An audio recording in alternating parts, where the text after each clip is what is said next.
Kenapa aku meninggalkan Salafi? Perjalanan spiritualku dalam mengenal Islam menemui babak baru ketika memulai studi di Yogyakarta. Bertemu dengan senior satu kamar di asrama mahasiswa Sumatera Barat yang memiliki penampilan aneh, berjenggot tebal, dan celana di atas mata kaki. Namanya anak kampung yang baru sekali merantau. Aku hanya bisa banyak mendengar apa yang seniorku itu sampaikan. Tiap malam aku dibombardir dengan istilah-istilah baru yang belum ku ketahui sebelumnya, tapi memiliki indikasi negatif dalam agama. Berjalannya waktu dan semakin intensnya pembicaraan kami, akhirnya aku mengenal sebuah aliran baru, Salafi. Sebuah ajaran yang diklaim sebagai ajaran yang paling benar dan paling teguh memegang Al-Quran dan As-Sunnah, sementara gerakan atau ajaran lain dianggap bid'ah dan tidak sesuai dengan Islam yang sebenarnya. Meski tanpa didampingi oleh sang senior, aku melakukan pencarian lebih lanjut tentang Salafi.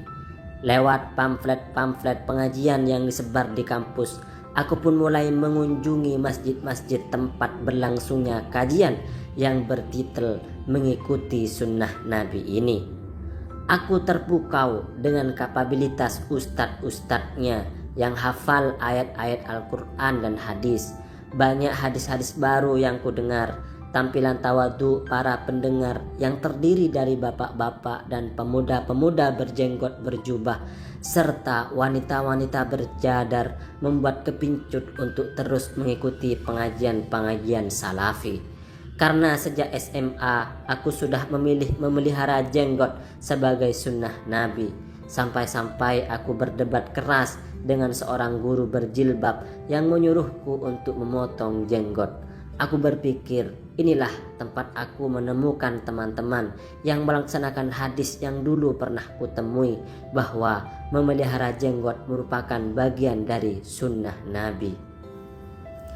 Meskipun masih menjadi orang aneh dengan penampilan modern, yaitu celana panjang dan kemeja, keinginanku untuk belajar mengalahkan rasa risih.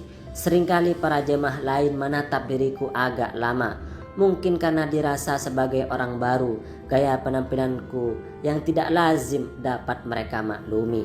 Minggu-minggu berlalu, aku semakin asyik dengan pengajian demi pengajian. Di asrama, sang senior satu kamar semakin intens menceritakan kejelekan-kejelekan ajaran di luar Salafi. Aku tak ingat lagi sejak kapan memotong celana hingga di atas mata kaki. Semua celana panjangku kukirim ke tukang jahit untuk dirapikan agar sama seperti celana-celana yang dipakai oleh anggota pengajian. Jenggotku mulai memanjang dan celanaku tidak lagi celana lipatan. Mulailah beberapa peserta pengajian mendekatiku dan mengajakku ngobrol. Aku mulai merasa diterima sebagai bagian mereka. Aku merasa enjoy karena mulai mendapatkan teman-teman baru. Lambat laun hubunganku semakin intens dan mengenal lebih banyak lagi teman-teman Salafi. Sampai suatu kali perkenalan tentang kuliah, aku bilang kuliah di filsafat UGM. Sontak saja raut teman bicaraku berubah. Awalnya aku tak mengerti kenapa setiap memperkenalkan diri sebagai mahasiswa filsafat mereka mencoba mengalihkan pembicaraan. Akhirnya aku tahu sebab musabab kenapa raut wajah mereka berubah ketika aku bilang kuliah di filsafat. Ternyata memang Salafi mengharamkan filsafat. Berkali-kali ketika membahas peran akal dalam memahami wahyu atau kajian-kajian mengenai firqah-firqah Islam, istilah filsafat dikatakan dengan ucapan sinis. Berbagai istilah dilekatkan kepada filsafat: ilmu setan, ilmu sesat, ilmu tak bermanfaat. Kegelisahan mulai menderaku. Apakah benar kuliah yang sedang kujalani saat ini adalah kuliah yang mempelajari ilmu yang dilarang dalam Islam? Suatu ketika, ku beranikan diri bertanya empat mata kepada beberapa ustadz. Jawaban dari ustadz yang ku datangi sama, bahwa mempelajari filsafat itu haram. Pertahananku jebol. Aku benar-benar bingung. Semester 3 aku mulai malas-malasan pergi ke kampus. Pagi hari dan siang hari aku hanya termangu di asrama, berkata pada diri sendiri, betapa bodohnya aku telah salah memilih jurusan. Aku menghindar memilih jurusan hukum atas dasar asumsi Islami. Hukum di Indonesia adalah hukum tauhid, kafir dan sesat. Dan pilihan jurusan filsafat kusandarkan kepada sebuah artikel dalam terjemahan Al-Quran yang dikeluarkan oleh Departemen Agama. Tapi di Jogja aku menemukan hal sebaliknya, filsafat haram dalam Islam. Akibat jarang mengikuti perkuliahan, IP ku jeblok. Padahal semester 1 dan 2 aku berhasil meraih IP di atas 3. Sementara aktivitas pengajianku di Salafi semakin intens. Beberapa kajian ku ikuti telah melewati batas kota Jogja. Satu ketika aku berpikir tak mungkin lagi melanjutkan kuliah di filsafat. Ku beranikan diri bicara lewat telepon kepada bapak untuk berhenti kuliah. Aku ingin masuk pondok pesantren, mempelajari ilmu agama yang lebih mulia dari ilmu-ilmu lain. Ku sampaikan kepada bapak dalil-dalil keharaman filsafat sebagaimana yang ku dapatkan dari ustadz. Bapak marah besar kepadaku. Aku cuek karena aku yakin apa yang ku sampaikan benar menurut agama. Aku bersetegang dengan bapak. Beberapa hari setelah percekcokanku dengan bapak, ibu datang ke Jogja. Tak henti ibu menangis, memberitahukan bagaimana bapak kecewa dengan kegilaanku meninggalkan kuliah di UGM. Ibu memintaku untuk mengurungkan niat berhenti kuliah. Jiwaku masih memberontak untuk itu. Beberapa hari ibu menginap di kamar.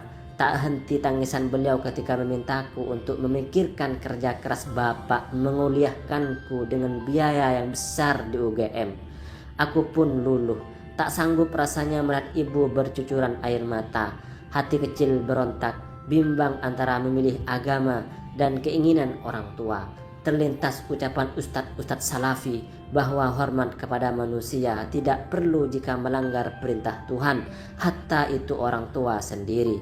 Di sisi lain sanubariku berkata, bukankah agama melarang seorang anak durhaka kepada orang tua? Aku menghadapi dilema ini sendirian.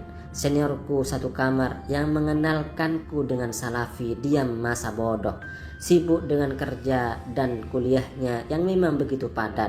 Menjelang kepulangan ibu kembali ke kampung karena sudah tak bisa berlama-lama di Jogja demi kerja dan mengurusi adik-adikku yang masih kecil, beliau kembali memintaku untuk mengurungkan niat berhenti kuliah. Aku tak bisa melawan ibu dan melepas kepergian beliau dengan tangisan. Ku kuatkan tekad dan bilang sama ibu bahwa aku mengurungkan niat berhenti kuliah.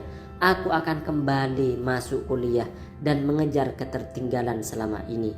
Berusaha keras meraih IP seperti 2 semester awal dulu.